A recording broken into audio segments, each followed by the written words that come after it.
ನಮಸ್ಕಾರ ಆತ್ಮೀಯ ವಿದ್ಯಾರ್ಥಿಗಳೇ.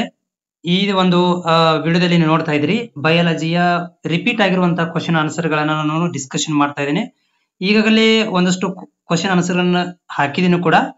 ಅದರ ಜೊತೆಗೆ ಇಲ್ಲಿ ಕೂಡ ನಾನು ಆಲ್ರೆಡಿ ಫಿಸಿಕ್ಸ್ ಇರಬಹುದು, ಕೆಮಿಸ್ಟ್ರಿ ಇರಬಹುದು ಮತ್ತು ಬಯಾಲಜಿ ಗಳನ್ನ ಇಲ್ಲಿ ನಾನು ಇಂಪಾರ್ಟೆಂಟ್ ಕ್ವಶನ್ಸ್ ಗಳನ್ನ ಡಿಸ್ಕಷನ್ ಮಾಡ್ತಾ ಇದ್ದೀನಿ. ರಿಪೀಟ್ ಆಗಿರುವಂತಹ ಕ್ವಶನ್ಸ್ ಗಳನ್ನ ಸ್ಪೆಷಲಿ ಈ ವಿಡಿಯೋದಲ್ಲಿ ಕೂಡ ಕನ್ನಡದಲ್ಲಿ ನಿಮಗೆ 3 ಮಾರ್ಕ್ಸಿನ ಕ್ವಶನ್ಸ್ ಗಳನ್ನ ಡಿಸ್ಕಷನ್ ಮಾಡ್ತೀನಿ. ವಿಡಿಯೋ ಪೂರ್ತಿ ಕೇಳಿ ನೋಡಿ. ಜೊತೆಗೆ ಚಾನಲ್ ಸಬ್ಸ್ಕ್ರೈಬ್ ಆಗಿದ್ರೆ ಚಾನಲ್ ಸಬ್ಸ್ಕ್ರೈಬ್ ಮಾಡ್ಕೊಳ್ಳಿ.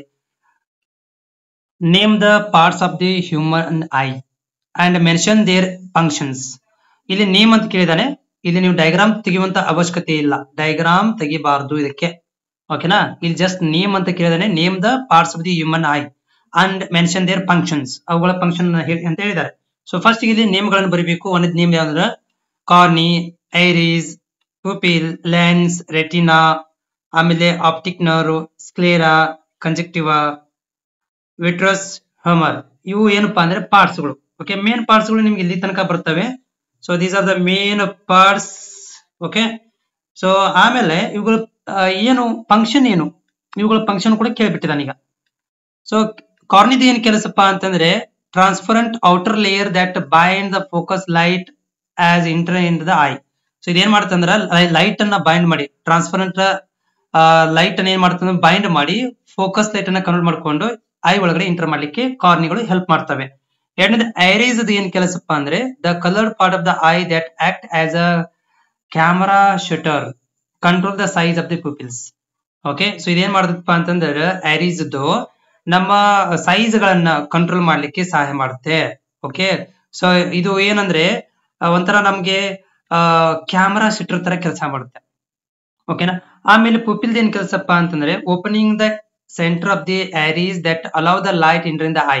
ಸೊ ಏನಾಗುತ್ತದೆ ಅಂದ್ರೆ ಲೈಟ್ ಒಳಗಡೆ ಬರ್ಲಿಕ್ಕೆ ಮತ್ತು ಅದು ಮರ್ಜ್ ಆಗಿರುವಂತ ಯಾವ್ದು ಐರಿಸ್ ಇಂದ ಮರ್ಜ್ ಆಗಿರುವಂತ ಲೈಟ್ ಅನ್ನ ಇದು ಒಳಗಡೆ ಬರ್ಲಿಕ್ಕೆ ಸಹಾಯ ಮಾಡುತ್ತೆ ಪುಪಿಲ್. ಲೆನ್ಸ್ ಏನ್ ಕೆಲಸ focus the light from the cornea on to the retina. ಕಾರ್ನಿದಿಂದ ರೆಟಿನಾಗೆ ಇದೇನ್ ಮಾಡ್ತದೆ ಅಂದ್ರೆ ಲೈಟ್ ಅನ್ನ ಫೋಕಸ್ ಮಾಡುತ್ತೆ. With its shape adjust the ciliary muscles to see the object at different distance. So ಇದೇನ್ ಮಾಡ್ತದೆ ಇನ್ನೊಂದೇನಪ್ಪ ಲೆನ್ಸ್ಗಳು ಒಂದು ಡಿಸ್ಟೆನ್ಸ್ ಆಬ್ಜೆಕ್ಟ್ ಗಳನ್ನ ಇದು ನೋಡ್ಲಿಕ್ಕೆ ಕೂಡ ಸಹಾಯ ಮಾಡುತ್ತೆ.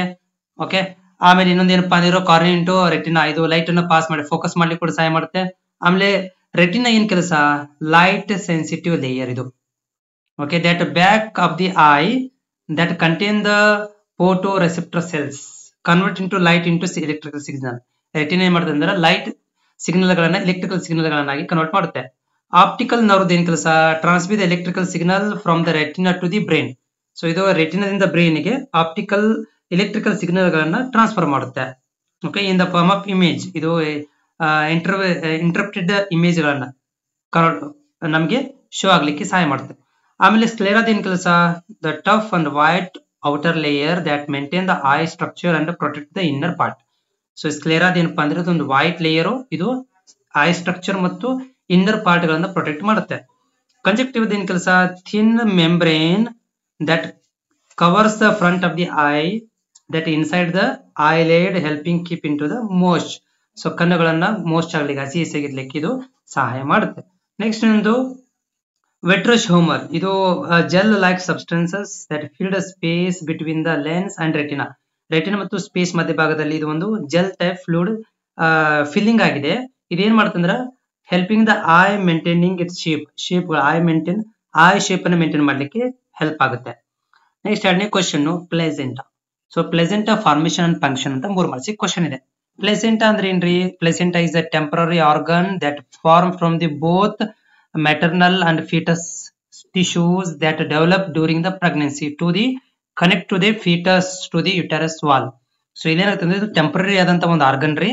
ಇದೇನಾಗುತ್ತೆ ಅಂದ್ರೆ ಮೆಟರ್ನಲ್ ಅಂಡ್ ಫೀಟಸ್ ಟಿಶ್ಯೂಗಳನ್ನ ಇದು ಹೊಂದಿರುತ್ತೆ. ಆಮೇಲೆ ಇದು ಡ್ಯೂರಿಂಗ್ ದ ಪ್ರೆಗ್ನೆನ್ಸಿ. ಓಕೆ, ಇದೇನ್ ಮಾಡುತ್ತಪ್ಪ ಅಂತಂದ್ರೆ connect to the foetus to uterus wall ಪಕ್ಕದಲ್ಲಿ ಕನೆಕ್ಟ್ ಆಗಿರುತ್ತೆ. ಇದು ಹೆಂಗ್ ಫಾರ್ಮೇಶನ್ ಆಗುತ್ತಾ ಫಾರ್ಮೇಶನ್ ಏನು after fertilisation the embryo implement in the uterus wall. Uterus wall ಅಲ್ಲಿ ಫಸ್ಟ್ ಏನಾಗುತ್ತೆ ಇದು ಇಂಪ್ಲಿಮೆಂಟ್ ಆಗುತ್ತೆ, ಎಂಬ್ರಾಯ್ ಇಂಪ್ಲಿಮೆಂಟ್ ಆಗುತ್ತೆ ಯುಟಾರಿನ್ ವಾಲ್ದಲ್ಲಿ. ಎರಡನೇದು ಏನಂದ್ರೆ ಇದು the placenta form from the combine of the fetus and maternal tissue. ಇದು ಒಂದು ಫೀಟರ್ ಟಿಶ್ಯೂ ಅಂದ್ರೆ ಕೊರಿಯಾನ್ ಅನ್ನೋದೊಂದು ಕಂಪೌಂಡ್ ಜೊತೆಗೆ ಅಂದ್ರೆ ವಸ್ತುವಿನದೊಂದಿಗೆ ಎಂಡೋಮೆಟ್ರಿಯಂ ಒಂದು ವಸ್ತುವಿನ ಜೊತೆಗೆ ಅಂದ್ರೆ ಫೀಟಸ್ ಟಿಶ್ಯೂ ಮತ್ತು ಮೆಟರ್ನಲ್ ಟಿಶ್ಯೂ ಎರಡು ಕಾಂಬಿನೇಷನ್ ಮಾಡಿಕೊಂಡು ಪ್ಲೇಸೆಂಟಾ ಫಾರ್ಮೇಶನ್ ಆಗುತ್ತೆ. ದ ಔಟರ್ ಲೇಯರ್ ಮತ್ ಮೂರನೇ ಪಾಯಿಂಟ್ ಅಂದ್ರೆ the outer layer of the embryo trophoblast. Okay, trophoblast invade uterine line ಅಲ್ಲಿ ಟ್ರೋಪೋಪ್ಲಾಸ್ಟ್ ಇನ್ವೈಡ್ ಆಗ್ಬಿಡುತ್ತಾ ಈ ಲೈನ್ ಒಳಗಡೆ ಅಂದ್ರೆ ಈ ಭಾಗದಲ್ಲಿ ಇಲ್ಲಿ. ಸೊ ಇಲ್ಲಿ ಹೋಗಿ ಕನೆಕ್ಟ್ ಆಗ್ಬಿಡುತ್ತಾ. The maternal blood vessels foetal villi intertwine the blood sinus and ಅಥವಾ ಇಂಟ್ರಾವೆನಸ್ ಸ್ಪೇಸ್ ಬಿಟ್ವೀನ್ ದಮ್. ಅಂದ್ರೆ ಏನಾಗ್ತದಪ್ಪ ಅಂದ್ರೆ ಇದು ಹೋಗಿ ಇದು ಬೈಂಡಿಂಗ್ ಆದ್ಮೇಲೆ ಇಲ್ಲಿಂದ ಏನಾಗ್ತಪ್ಪ ಅಂದ್ರೆ ಒಂದಕ್ಕೊಂದು ಬಂದು ವೇನಸ್ ಲೈನ್ಗಳು ಬ್ಲಡ್ ವೇನಸ್ ಲೈನ್ಗಳು ಬಂದು ಕನೆಕ್ಟ್ ಆಗ್ಲಿಕ್ಕೆ ಸ್ಟಾರ್ಟ್ ಆಗ್ಬಿಡ್ತಾವೆ. ಯಾಕಂದ್ರೆ ಬ್ಲಡ್ ಸರ್ಕ್ಯುಲೇಷನ್ ಮುಖಾಂತರನೇ ಎಲ್ಲ ಆಗೋದು, ಫುಡ್ ಗಿಡ್ ಎಲ್ಲ ಸಪ್ಲೈ ಆಗುವಂಥದ್ದು ಬಂದು ಇಲ್ಲಿ ಕನೆಕ್ಟ್ ಆಗ್ಲಿಕ್ಕೆ ಸ್ಪೇಸ್ ಇಂಟ್ರಾವೆನಸ್ ಸ್ಪೇಸ್ಗಳು ಡೆವಲಪ್ಮೆಂಟ್ ಆಗ್ಲಿಕ್ಕೆ ಸ್ಟಾರ್ಟ್ ಆಗ್ಬಿಡ್ತವೆ. ಲಾಸ್ಟ್ ಕೊನೆಯಲ್ಲಿ placenta developed rapid in the first 3 months and continuous grow in the fetus. ಕೊನೆಯಲ್ಲಿ ಏನಪ್ಪ ಅಂದ್ರೆ ಇದು ಹೋಗಿ ಕನೆಕ್ಟ್ ಆದ್ಮೇಲೆ ಈ ಬ್ಲಡ್ ಸೈನಸ್ ಕನೆಕ್ಟ್ ಆಗ್ಬಿಡ್ತವೆ, ಬ್ಲಡ್ ವೆಸಲ್ಗಳು ಆಮೇಲೆ ಫೀಟಲ್ ವಿಲೈಗಳು ಒಂದಕ್ಕೊಂದು ಕನೆಕ್ಟ್ ಆದ್ಮೇಲೆ ಇಲ್ಲಿ ಏನಾಗುತ್ತೆ 3 month first 3 month development rapidly development ಆಗ್ಲಿಕ್ಕೆ ಸ್ಟಾರ್ಟ್ ಆಗುತ್ತೆ. ನೆಕ್ಸ್ಟ್ ಇದ್ರ ಫಂಕ್ಷನ್ ಏನಿದೆ, ಒಂದು transport oxygen nutritions from the maternal blood to the foetus.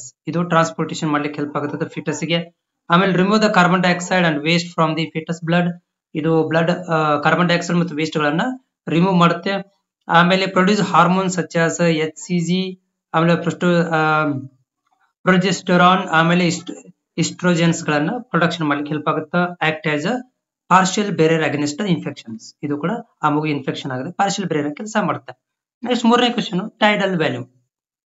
Tidal volume is the amount of air that moves in and out of the lungs with each normal breath. ನಾವು breathe ಮಾಡ್ತೀವಲ್ಲ ಅದಕ್ಕೆ ನಾವು tidal volume ಅಂತ ಕರಿತೀವಿ. ಈ ನಾವು ಏನು amount of air ಅನ್ನ ಒಳಗೆ ತಗೊಂತೀವಿ, ತಗೊಂತೀವಿ ಮತ್ತು ಹೊರಗಡೆ ಹಾಕ್ತೀವಿ ಲಂಗ್ಸ್ ಮುಖಾಂತರ, ಅದಕ್ಕೆ ನಾವು ನಾರ್ಮಲ್ ಬ್ರೀತ್ ಮುಖಾಂತರ ಮಾಡ್ತೀವಿ, ಅದಕ್ಕೆ ನಾವು ಟೈಡಲ್ ವ್ಯಾಲ್ಯೂಮ್ ಅಂತ ಕರಿತೀವಿ. ನಾರ್ಮಲ್ ಅಡಲ್ಟ್ ಹೆಲ್ತ್ ಒಳಗಡೆ 500 ml ಅಬೋವ್ 500 ml ಇನ್ ಮೇನ್ ಅಲ್ಲಿ ಇರಬೇಕು, ಆಮೇಲೆ 400 ml ವುಮನ್ ಅಲ್ಲಿ ಇರುತ್ತೆ. ಇಲ್ಲಿ ಒಂದಷ್ಟು 3 ಫ್ಯಾಕ್ಟರ್ ಗಳಿದಾವ್ರಿ. ಈ ಟೈಡಲ್ ವ್ಯಾಲ್ಯೂಮ್ ನಾರ್ಮಲ್ ಬ್ರೀತ್ ಮಾಡ್ತಾ ಇದೀವಿ ನಾವು, ಅದನ್ನ ಮೆಜರ್ಮೆಂಟ್ ಮಾಡ್ತೀವಿ ಇದರ ಮುಖಾಂತರ ಸ್ಪೈರೋಮೆಟ್ರಿ ಮುಖಾಂತರ. ಈ ಸ್ಪೈರೋಮೆಟ್ರಿ ಮುಖಾಂತರ ನಾವು ಇದನ್ನ ಮೆಜರ್ಮೆಂಟ್ ಮಾಡ್ಕೊಂತೀವಿ. ನಾರ್ಮಲ್ 500 ml ಅಬೋವ್ ಇರಬೇಕು ಮೇಲ್ ಅಲ್ಲಿ ಮತ್ತು 400 ml ಫಿಮೇಲ್ ಅಲ್ಲಿ ಇರಬೇಕು. ಸೊ ಇಲ್ಲಿ ಫ್ಯಾಕ್ಟರ್ಸ್ ಗಳಿದಾವೆ. ಇದು ಬದಲಾವಣೆ ಆಗಲಿಕ್ಕೆ ಒಂದಷ್ಟು ಫ್ಯಾಕ್ಟರ್ಗಳು ಕಾರಣ ಆಗ್ತಾವ್ರಿ. ಒಂದೇನಪ್ಪ, lung size determine the height and weight, gender ಮೇಲೆ ಡಿಸೈಡ್ ಆಗ್ತದೆ. ಉದಾಹರಣೆಗೆ ಚಿಕ್ಕ ಮಕ್ಕಳಲ್ಲಿ ಬೇರೆ, ಓಕೆ, ಹೈಟ್ ಮತ್ತು ಜನರಲ್ ಬದಲಾವಣೆ ಆಗ್ತದೆ ಅಂತ ಹೇಳಿದ್ವಿ. ಲಂಗ್ ಸೈಜ್ ಬದಲಾವಣೆ ಆಗ್ತದ, ಇದು ಡಿಫೆಂಡ್ ಆಗ್ತದೆ. ಆಮೇಲೆ ರೆಸ್ಪಿರೇಟರಿ ಕಂಡೀಷನ್ಸ್ ಒಂದಷ್ಟು ಸಿಂಡ್ರೋಮ್ ಇರ್ತಾವ್ರಿ, ಅಕ್ಯೂಟ್ ರೆಸ್ಪಿರೇಟರಿ ಡಿಸ್ಟ್ರೆಸ್ ಸಿಂಡ್ರೋಮ್ ಅಂತ ಇರ್ತದೆ, ಅಂತರಲ್ಲಿ ಬದಲಾವಣೆ ಆಗ್ತದೆ. ಏಜ್ ಚಿಲ್ಡ್ರನ್ ದಲ್ಲಿ ಬೇರೆ ಇರ್ತದ, ಆಮೇಲೆ ವಯಸ್ಸಾದಲ್ಲಿ ಸ್ವಲ್ಪ ಬದಲಾವಣೆ ಆಗ್ತದ. ಇವೆಲ್ಲಗಳು ಕಾರಣ ಆಗ್ತವೆ. ಇದಕ್ಕೆ ಟೋಟಲ್ ಆಗಿ ನಾವು ಹೇಳೋದಾದ್ರೆ ಟೈಡಲ್ ವ್ಯಾಲ್ಯೂಮ್ ಅಂದ್ರೆ ಏನು ಅಂತ. ಹೋಪ್ ಇದು ನಿಮ್ಗೆ ಅರ್ಥ ಆಗಿದೆ ಅಂತ ಅನ್ಕೊಂಡಿದ್ದೀನಿ. Thank you.